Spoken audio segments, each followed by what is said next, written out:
Good Wednesday afternoon and welcome to your 4 to 5. I'm Maddie Gardner here with Tahisha Moyes working from home and meteorologist Christian Morgan in studio. As always, the 4 to 5 is here to inform you, make you feel connected, and let you into our world. Yes, and you can be a part of the conversation by logging on to the WFMY News 2 Facebook page where we live stream the show. All right, let's get to our top story of the day. There is a man in the Triad who has a message for you. He believes that he's taken the COVID-19 vaccine made by Pfizer. He participated in some trials here. Now, it has been a few months since that has happened, though. Greg Bacot participated in Pfizer's vaccine trial at PMG Research of Winston-Salem. He took 2 shots about 6 weeks apart in August and in September. He says the day after each shot, his arm was a little sore and he felt sluggish, but that's been it since then. His doctor also checked for antibodies a few times since his shots and both showed immunity. Bacot says it's time to end this pandemic and folks should take the shot when they have the chance. And we can't keep talking about this. We can't keep delaying schools. We can't have restaurants closing. We can't cancel Christmas parades. We have to somehow move beyond this. Bacot is no stranger to clinical trials. He's done a few in the past, but when he had the opportunity to be a part of a COVID trial, he says he didn't hesitate. We were on the edge of something that could stop this. We have smart human beings that can come up with things and medical procedures that can stop this. If I can do a little teeny tiny part, then why not? Bacot says he hopes the country is in a better place this time next year. Across the country, more than 1.6 million children have tested positive for COVID-19. So far, 162 of the more than 300,000 U.S. deaths have been kids. That's according to the American Academy of Pediatrics. Even as questions remain about the disease's impact on kids, they still can't get this vaccine, and there's no timeline for when that might happen. Dr. Rashimi John explains. New medications and vaccines especially, we first test them for safety in healthy adult populations. And then once the large groups of healthy adults are tested, clinical trials start to dip into younger age groups such as adolescents and then small children. Now, Pfizer did enroll kids as young as 12 in its trial, and they're still studying those results. The FDA authorized people 16 and older eligible to get Pfizer's COVID-19 vaccine under this emergency use authorization. Now, Moderna is looking to enroll children as young as 12 in its clinical trial. Well, there has certainly been no shortage of misinformation about COVID-19 since the pandemic began, and now a new post is going around Facebook, and it's comparing the deaths from 2018 to 2020, saying 2018 was a deadlier year. But don't believe everything you see until our Verify team takes a look for you.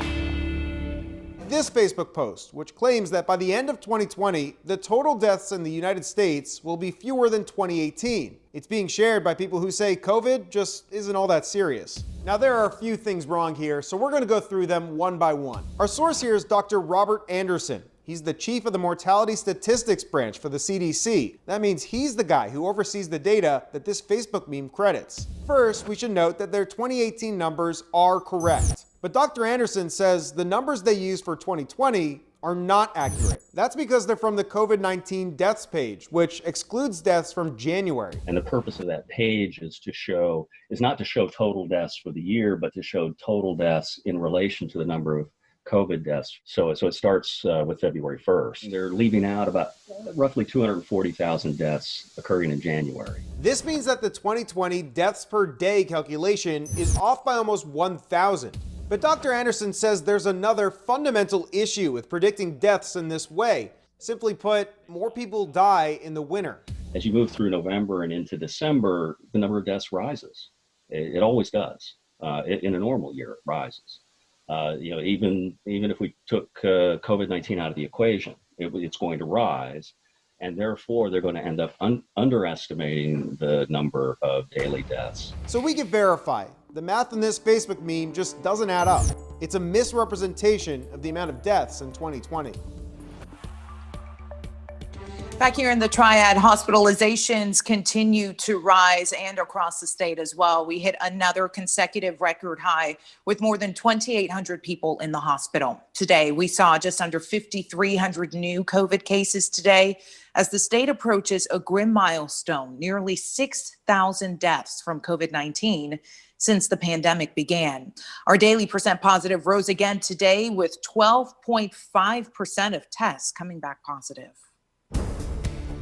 All right, weather-wise across the Triad, we have seen no shortage of rain, no shortage of freezing rain, and no shortage of very cold and raw temperatures outside. Do take a look at this. Our current temperatures right now are sitting in the mid-30s, so we warmed up ever so slightly. We don't really have a freezing rain concern anymore, but notice back to the west, there is still more rain that is headed our way, and it is likely to be a pretty potent band of rain as we go throughout the rest of the evening and into the dinner time hour. But once all of this slides away, we are going to start to dry out, but then that turns our attention to tonight and maybe some lasting effects from the freezing rain and the cold temperatures that we have had. Sitting at 35 right now in Winston-Salem, 34 Greensboro, 34 Asheboro, and 36 over in Lexington. Let's take you through in time on Futurecast, and as we go throughout the evening, this is going to be a quick moving band of showers, but it is going to be heavy at times. After that, we do start drying out, but our temperatures start to fall back below freezing again tonight. So there will likely be some black ice issues to watch for tonight and into your Thursday morning. Just kind of plan on taking it slow, being safe tomorrow, or again, another morning,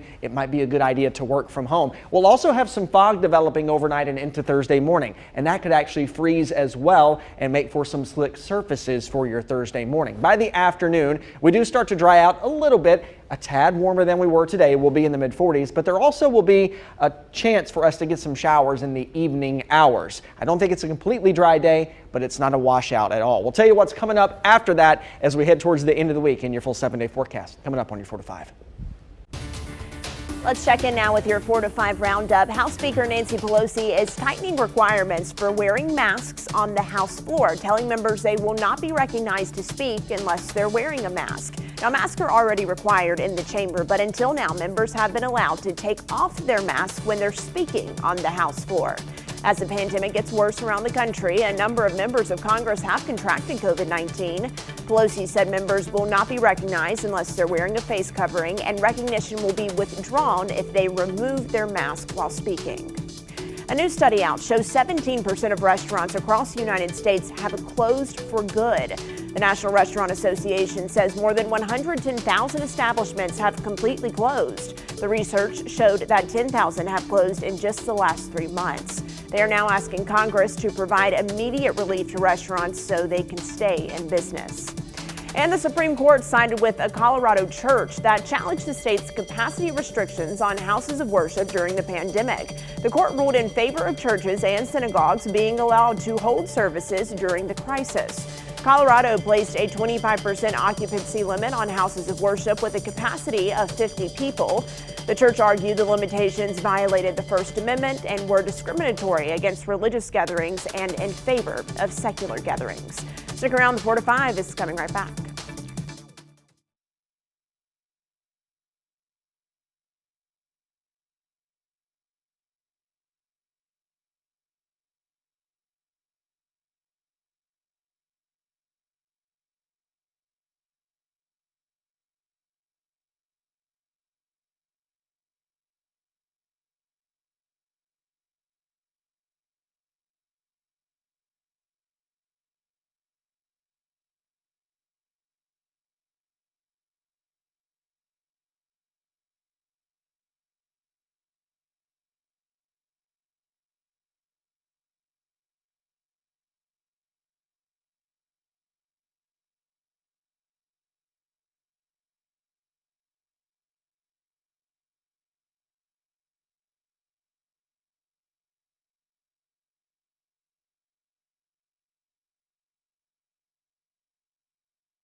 Welcome back to your 4 to 5. Ever since the pandemic began, there's been worry and even a bit of talk about COVID-19 mutations. But now there is a real concern out about a UK virus mutation. Experts say it is nothing to worry about, so let's connect the dots. Britain announced the new variant, saying it may be responsible for a sharp rise in cases in the south of England. There is no evidence that this mutation is more deadly than other strains, and authorities in Britain believe vaccines will still be effective against it. The mutation affects the spike proteins on coronavirus that allows it to infect cells. Right now, scientists are trying to determine if this mutation allows coronavirus to spread faster. The fact that this virus is mutating is not surprising. When a virus infects a cell, it starts making copies of its own genetic instructions. Those copies are not perfect copies, and mistakes, think of them like typos, build up over time as it spreads. If a change made in that code helps the virus survive, then that mutated strain has a better chance of surviving. But only certain changes in the code can make a virus deadlier, and therefore those changes are more rare. Mutations have actually helped scientists track coronavirus as it spread. That's how we know a mutated strain of COVID-19 spread from eastern China to Europe to New York City. The unique genetic sequence of the mutation allowed them to follow this pandemic as it unfolded. You know, that is truly fascinating to me. I did not do well in biology, but it does help me to know, sorry, Dad and Mr. Bodner at Mount Airy High School, but it does help me to know that experts are not worried about this particular mutation, and it actually is pretty common for viruses to change. Yeah, I felt like I got a little science lesson there too, because I didn't know that mutations can help. That's above my head. I like to say I did do well in science class in high school and in college, but did I remember any of it? Did it retain? Not so much. The word mutation in itself just triggers something alarming in your head, and you're like, oh, this is bad, but it's actually not. And you know, being a meteorologist and being in the weather field, you know, people in the station come to us and we're supposed to know all this stuff about science. True. And I did awful in biology. I was terrible at it. That's why I did atmospheric sciences and decided to do weather. So you're not going to explain how viruses mutate to us today? Don't We're even, gonna leave I'm that not even to going to our attempt Connect the it. Dots reporter? Sounds Not good. even going to attempt it. Well, what if we come back later to you to talk about atmospheric science? Let's do that. Let's plan on You're it. all for that. All right. As you know, the 4 to 5 continues throughout the break. We're live on Facebook, YouTube, and Twitter, and we would love to chat with you there. Join us.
Numbers are going back up, restrictions are back up in place, and we all need a little distraction with a little fun thrown in for good measure. Well, our friends at Downtown Greensboro Incorporated have the answer for you.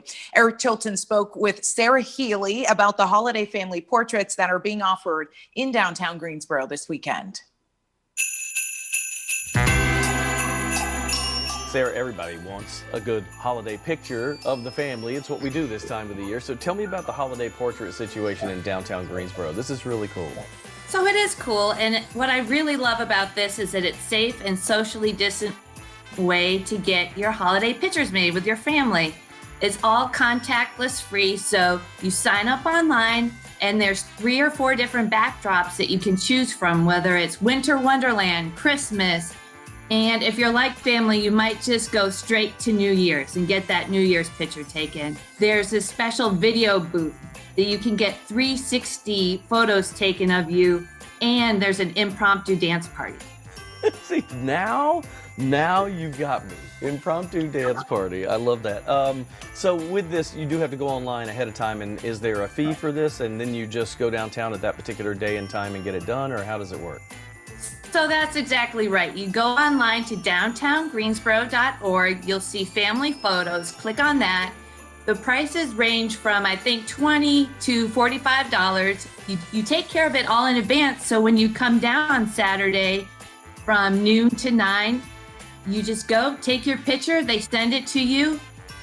It's just going to be a lot of fun. And you know, Eric, while you're down there, you can check out Peppermint Alley, the Sonic Forest, the skating rink. There's lots of different experiences going on to make this weekend a fun holiday experience. Yeah, and I love it because it's all kind of naturally social distance and safe. Sarah, thank you for taking time out. We can't wait to see you down there. Now, if you guys haven't been in downtown Greensboro over the last couple weekends, they have all their holiday themed stuff out, even fake snow. I know some people want the real stuff, but it really is just so fun to go down there. And I love the idea of these photo booths. And there was one video that they showed of New Year's, and it was these girls and the cameras turning around. I loved that. That is what I want to do. I can see that right now on your Instagram page, Kahisha. You were meant to be in that photo booth. And I've seen you in the fake snow on your Instagram page. So let me just say that I think that this is a brilliant move by Downtown Greensboro. I think setting up specific places where people can get photos is a genius marketing campaign and really brings tourism to the area, because people want to go see these new murals that are on walls downtown. They want to see the photo opportunities, Peppermint Alley, and now this photo booth. I think it's really smart. And then while they're there, they'll shop or eat. Right. And you can't forget the big Christmas tree that they have in Center City Park. That's all lit up. I took a picture with my boo there. Also great for Instagram photos as well.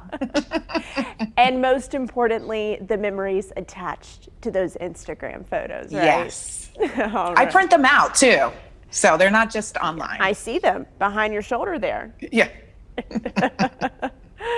All right. Well, Christian, we could hardly call this a picture perfect day.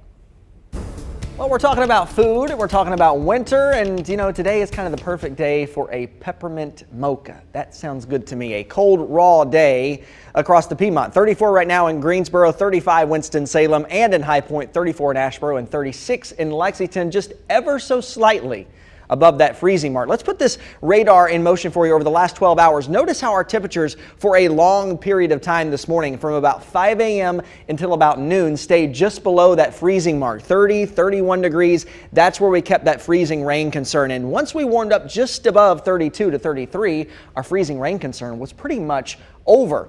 Mostly everything that's falling is just a cold, nasty rain. And as we take a look at the radar now, we're watching another line of rain moving over the mountains at this time, even producing a little bit of snow in places like Boone and Blowing Rock. But this is going to be a pretty potent band of rain as it moves across the area as we go throughout the rest of the evening. So we're not quite done with the rain just yet. But once it pulls away from us, we will finally start to dry out for a little bit as we head into your overnight hours. And we'll also get some good clearing by the time we head into your Thursday morning. Now, we are going to be dropping below freezing again tonight, and the roads aren't really going to have a chance to dry out. So there will likely be some black ice concerns tomorrow. So be careful, exercise caution if you have to be out driving. If you don't, might be another good morning to work from home tomorrow. We'll also have some fog developing after midnight, which can actually freeze and could make for some slick surfaces as well tomorrow mornings. Your railings, your decks, even your sidewalks could possibly be slick tomorrow morning. But it is a little bit of a warmer day by the afternoon. Temperatures in the mid-40s.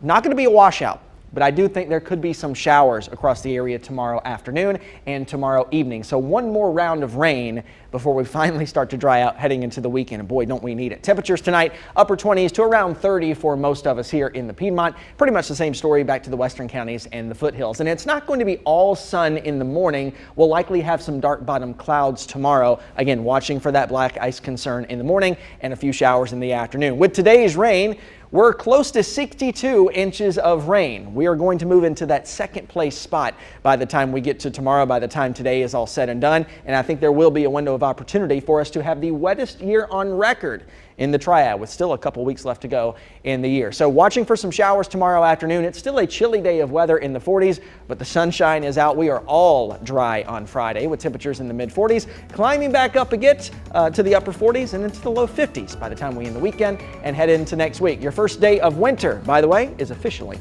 on Monday. And that's your forecast. Your 4 to 5 is coming right back.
Last week, we introduced you to a little boy from Tennessee. Now, this 5-year-old didn't put together his dream holiday list, but instead, he decided to help other kids out and get their dream presents by selling hot chocolate to raise money for those in need. Well, now a Secret Santa saw the kid's inspirational story and decided to help him out even more. 5-year-old Liam Gossett captured countless hearts when he held a hot chocolate stand to raise money for Christmas gifts for kids in need. Came from such a rough situation, and now he's wanting to do stuff for other people, wanting to raise money for other kids, and at 5, he understands how important that is. His story went from TV to the internet to the radio, where Michelle Silva with B97.5 shared it during a morning broadcast. And then she got a call. He just said, I just can't believe this child, he's only 5 years old and he has such a big heart for other people. An anonymous man wanted to match what Liam raised and then some. Hi. We made the delivery on behalf of this secret Santa. Someone else heard your story after we played it on the radio, and they wanted to give you some more money so you can help some more kids. He donated $1,600 in cash to Liam. Have you ever had that much money in your hands? He'd already raised $1,400 on his own and now has $3,000 to give. And where's the money going to? The toys. For who? For a family. Now, 2 families. Why did you do it? To make them happy. It definitely hit home with the secret Santa and so many others who know this Thank you. is what Christmas is all about. Wow. So cute. And just what a great story, right?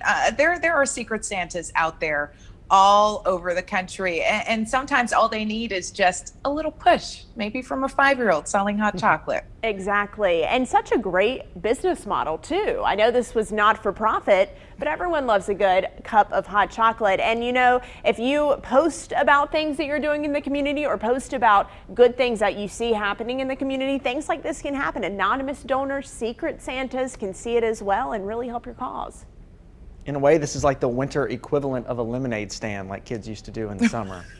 Which is genius. Yeah, absolutely. At least this time it's not only helping the person selling it, it's helping others too. And which it's is something we not should all be doing right now. as saturated of a market. You see a lemonade stand on every corner, or you did before the pandemic, but I have yet to see a hot chocolate stand.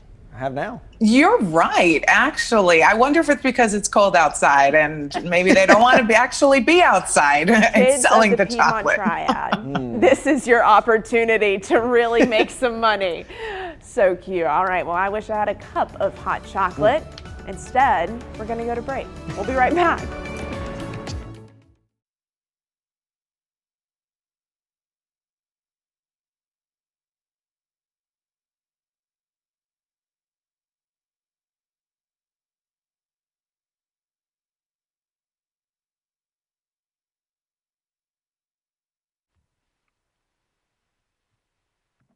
Hey, ice cold milk and an Oreo cookie, they forever go together like a classic combination.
Good afternoon. Welcome back to your 4 to 5. I'm Maddie Gardner here with Tahesha Moise and meteorologist Christian Morgan this afternoon.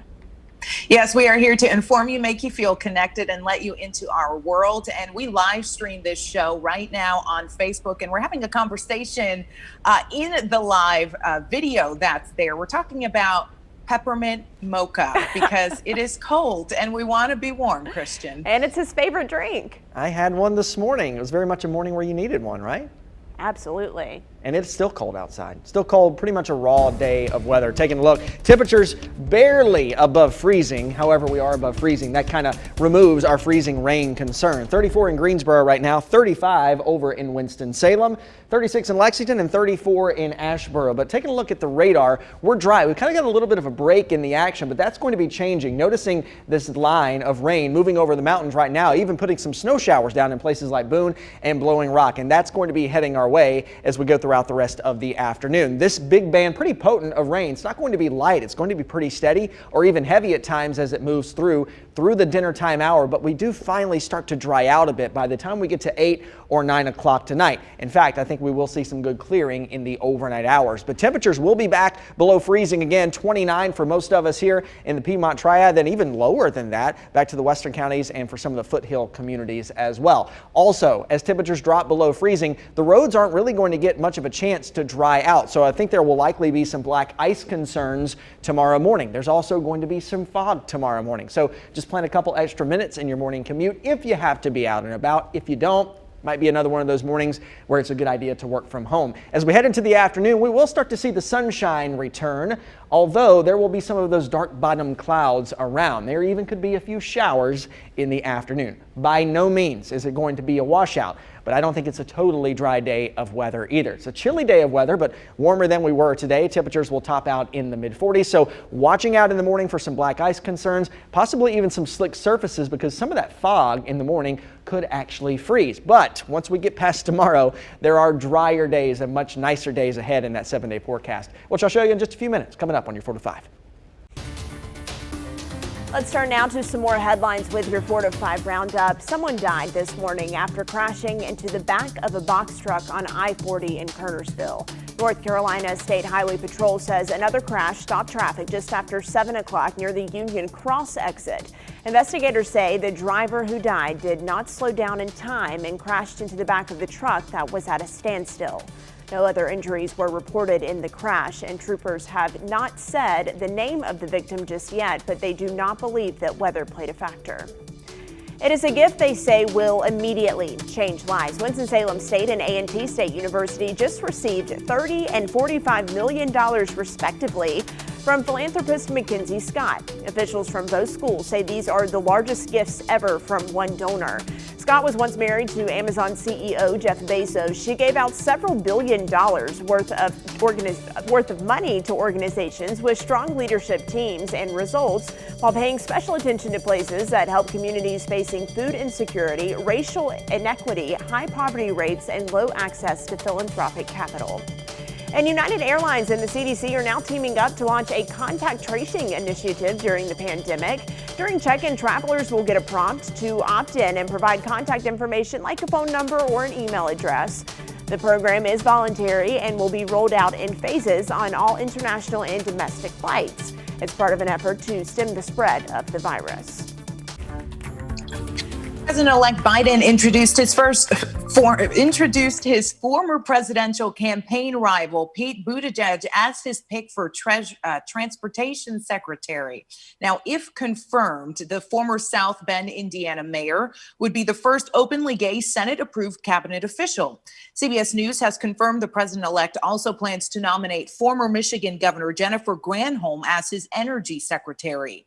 Meanwhile, President Trump is meeting with his own cabinet as he still refuses to concede this election.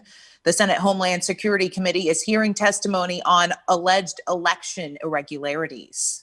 While elections are sometimes messy, this was a secure election. Of that, I have no doubt. Meanwhile, President-elect Joe Biden and Vice President-elect Kamala Harris are getting ready for a unique inauguration because of the COVID-19 pandemic. Instead of having thousands of people pack the National Mall, the Presidential Inaugural Committee is urging people to participate from home virtually. It is still unclear whether other traditional inaugural events like the luncheon with members of Congress or a pre-ceremony tea with the outgoing president will happen. Top government leaders say that they are getting closer to an agreement on a much needed and delayed COVID-19 relief bill. The $908 billion package would provide $500 to $600 of direct payments to most Americans, but wouldn't include aid to state and local governments. Lawmakers are hoping an agreement can be made by tomorrow, with the final bill heading to President Trump's desk, hopefully by Friday. On to know is looking into quarantine-free flights coming to Delta Airlines. Okay, so let's take a look. A company executive said yesterday the company is in talks with various governments about the routes. And so, Maddie, the way that this would work is passengers would receive a rapid test several days before their trip. They'd get another rapid test right before departure, and then they'd get another rapid test when they landed. That way they would not have to quarantine no matter where they were. That's a very interesting idea. Yeah, I mean, I think that the more we test, the more cases we know about, the faster we can put this virus to rest. And in conjunction with the vaccine, we got to get people traveling again. We got to get the economy back up and running. Yay for traveling again, right? That's something to look forward to in the new year. All right, let's talk about the new year. We will be happy probably to see 2020 go for the most part and 2021 come on in. I got a question though. Do you make resolutions? I don't regularly make resolutions, Tanya. I don't either. And I think that you and I are in the minority because there was just a Harris poll done. Let's take a look at some of these numbers. Americans, they say, are already making big plans for 2020-21. Harris poll survey says 43% of Americans are making resolutions for next year compared to just 35% last year. Among the goals for the next year, improving physical and mental health and gaining better financial practices as well. Hey, a good way to keep cash in your pocket is to know what scams are coming down the pike. And you'll want to hear what the North Carolina Attorney General has to say about the newest scams going around. There was just one that he tweeted about yesterday. You're going to be able to text your questions about scams and robocalls and more. The number is 336-379-5775. We start it all off at 5:30. This is certainly a talker online. Virginia is cracking down on COVID restrictions and the governor's executive order. And part of that means enforcing a rule that requires customers to wear a mask in a restaurant whenever they are not actively eating or drinking. So as soon as you're done eating or drinking, your mask has to go back on. And that rule is in effect until the end of January. The same order puts a midnight curfew into place and limits gatherings to 10 people max. But I wanted to ask you more about this mask rule in restaurants. Should North Carolina enforce a rule like this? I asked you and you responded on Facebook. We'll start with Christina, who said, oh man, this is tough. I wouldn't personally want to out of enjoyment for being there and having time to dine, but I would if it will help. Other people are just giving one-word answers here. Angela said no. Trip Miller said no. Lauren Randall said no. They do not like this idea. But Tim Potts says yes. And Rhonda and Ray Cox also say yes. And for me, I think if it was a rule and I knew it was in place, absolutely I would follow it. If experts say that this is going to help, absolutely. Because right now, and I've been out to eat a couple of times during the pandemic, not as often as I used to, but you get to your table and you take your mask off. And then you eat and drink and you're talking with whoever you're dining with. And then when you leave or you use the restroom, you put your mask back on. So there's not that rule where if you're not actively eating or drinking, you have to have your face covering on. Right. And that's where kind of some of the spread was happening. That's what health experts were thinking as they were kind of doing their contact tracing. But it's always funny, too, because I've gone out to eat a couple times and I always feel like I'm scrambling because I'm mid-sentence or mid-bite, and the server will come over, and I feel bad when I'm not wearing my mask when the server is there. So I'm scrambling to put it on just because I feel that's kind of a sign of respect when a server's at your table to at least put your mask on, or maybe even a drive-through. Maddie, you were saying you wear your mask in the drive-through. We were chatting about this morning. We were talking about bringing this topic to you guys on the 4 to 5, and we do agree that Taisha and I, putting the mask on when a server comes back over to check on you or take your order, because your mask protects them. And same goes for a drive-thru. If someone's handing your food out of the window, they're not protected if you're not wearing your mask. No, I agree. And I do that when I'm in the drive-thru as well. And I've even gotten to the point now, of course, I love to eat out, but we're just not doing it as much as we were earlier on. But I have been out to eat a few times, and I've kind of even gotten to that point recently where if I'm not eating, I will go ahead and put the mask back on. If I'm done eating and we're just kind of sitting there talking, and we try not to spend as much time just chatting after the meal as we normally would. So. Yeah, do what you need to do and then clear the table. Yeah. I have to agree with that. I think masks are the new sign of respect and courtesy, and show that you're being a polite member of the community. All right, that's just my 2 cents, I suppose. The 4 to 5 is coming right back. Stick around.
Welcome back to your 4 to 5, everyone. As vaccinations start to be distributed across the United States, we're talking COVID-19 vaccinations, of course, the CDC is considering using a text service to help you monitor potential side effects. So once a person receives a COVID-19 vaccine, they'll be given an information sheet about what's called the vSafe smartphone tool, and participation is voluntary.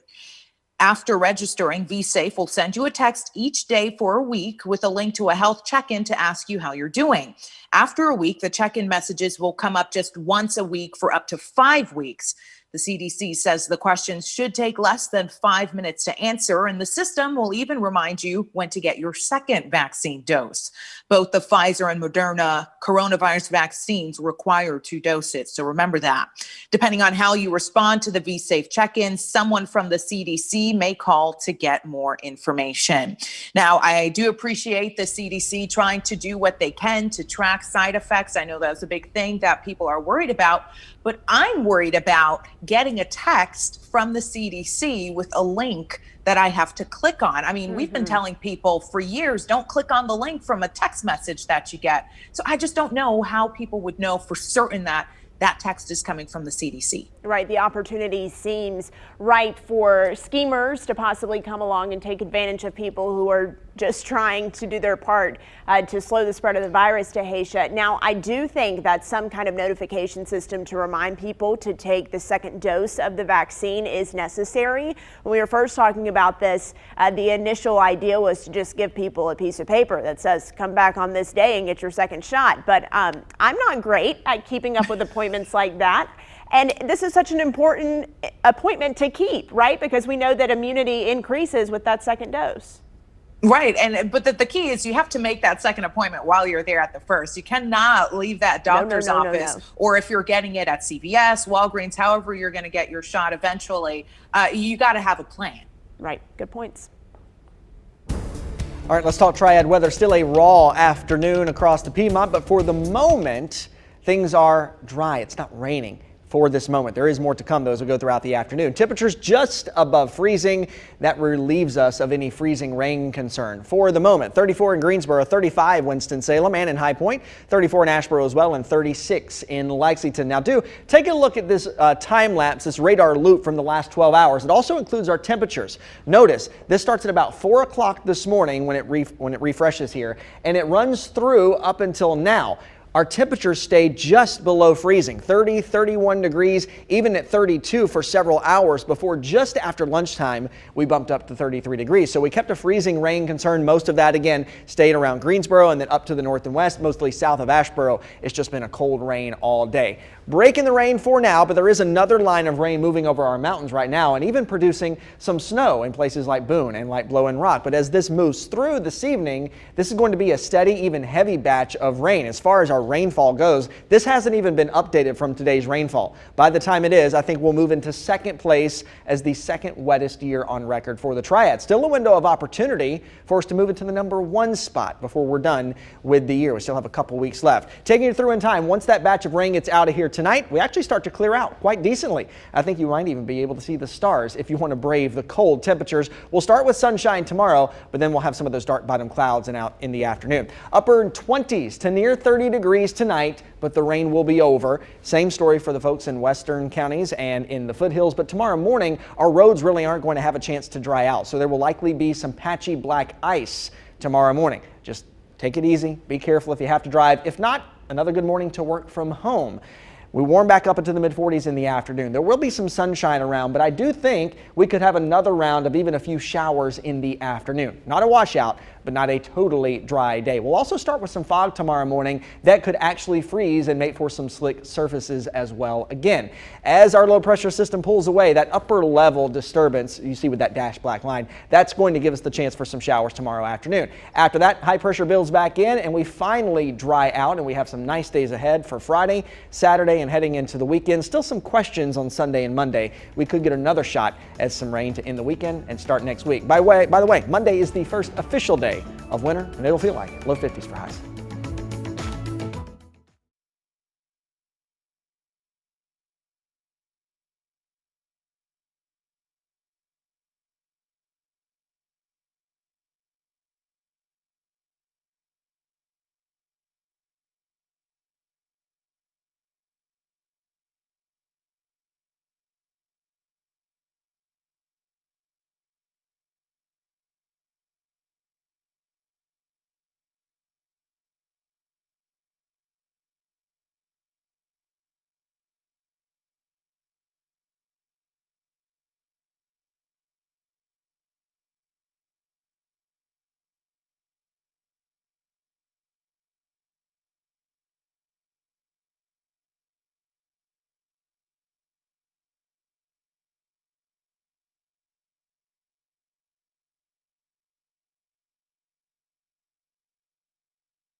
48 hours away from Friday. That's the way we view it here on the 4 to 5. Close to the weekend. You know what? We're all about fun on this show. So let's have some fun. I looked online. I saw something I thought was really cool. It was celebrities doing their celebrity elf on a shelf graphic on social media, Instagram, Twitter, or whatever. They got super creative. I thought it was neat. Courtesy of our friends at BuzzFeed.com. Here's what I found. Take a look. Elizabeth Banks did this. She put little Tom Hanks on her shoulder. That's Hanks on a Banks. Like elf on a shelf, get it? Kerry Washington, Perry on a Carrie. Katy Perry sitting on her shoulder. This one was creative. Mark Ruffalo, we all know him as the Hulk, of course. Stark on a Mark. That's Robert Downey Jr.'s Tony Stark, Iron Man, on his shoulder. Grease on a Reese. That makes total sense. This was creative too. Carrie on a Carrie. It's Jim Carrey as the Grinch on Mariah Carey. Two different spellings, people. Penn on a Jen. That's Sean Penn sitting on Jen Garner's shoulder. Oh, Sarah Michelle. This is top one here. One of the best. Bestseller on a Geller. That's the Da Vinci Code. Brady's on a Katie for Katie Couric. This is good. Bowie on a Zoe. That's David Bowie sitting on Zoe Deschanel. All I can think of is Elf every time I see her. But not to be outdone, people. The 4 to 5 folks. We had to contribute as well. Maddie and Taysha have not seen this. Here we go. Hilton on a Chilton. That's Paris Hilton. Patty on a Maddie. Patti LaBelle, sing it. And my favorite, drum roll, please. Backstreet Boys on Tahitian Boys. Yes. Excellent, excellent. We hope we provided some humor for your day. Have a good Wednesday. Stop it. Backstreet Boys on Tahitian Boys. We did not know that was happening. Tahitia's unwell. And I got Patti LaBelle. Did I get her pie too? Wow. I wish Tilton were here so I could say thank you for that. I feel the laughter in my soul. That was amazing. I was trying to think of what he was going to come up with. Right. Wow, that's amazing. Because thank you for that. It's hard to rhyme things with Tahisha. No, there's nothing, not that I know of. And I was thinking my last name. Right. And then I was thinking, some people call me Tay, so what can we do with Tay? And I came up with Tay on hay, but that's all I got. All I could think was that rhymes with Maddie was fatty, and then that took me back to elementary school. So we didn't want to go there. I was thinking that I'm too. so glad I got Patty. Backstreet Boys on Moist might be the best one so far. I'm gonna have to post that. Too good. What a great way to end the show.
Yes, I can hear you. Mic check. Or are you asking for a mic check, or you just want to know if I can hear you? Oh, okay. Mic check. Let me know about the lighting. I'm trying to make sure it's not too bright. How's this look? Is it too bright or good? Okay.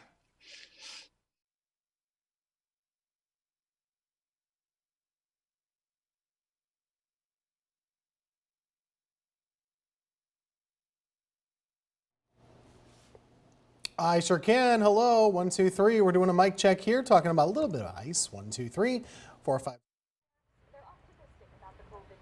Hi there. Alabama, Alaska, Arizona, Arkansas, California, Colorado, Connecticut, Delaware.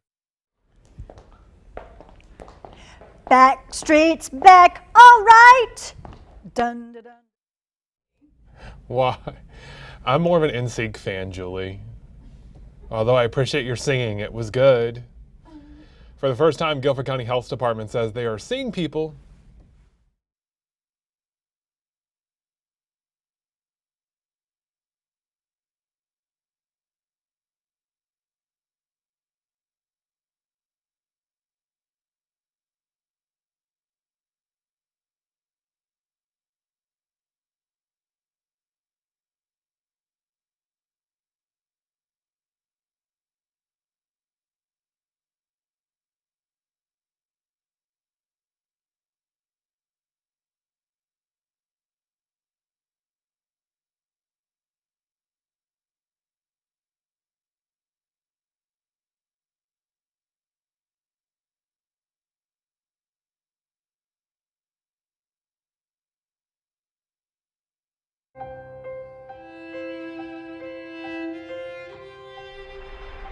It's time for my 2 cents. Since Christmas is just 10 days away, y'all know I've been listening to carols and holiday songs non-stop. One of my favorites is "O Holy Night," and my favorite lyric is "The thrill of hope, the weary world rejoices." But this week I was really thinking about that line, the thrill of hope, and how it seems more relevant now than ever before. In the last few days, I've had more hope than I have in a while. I'll be honest, the last few months have been difficult. I feel like I've been squinting to see the light at the end of the tunnel of this pandemic.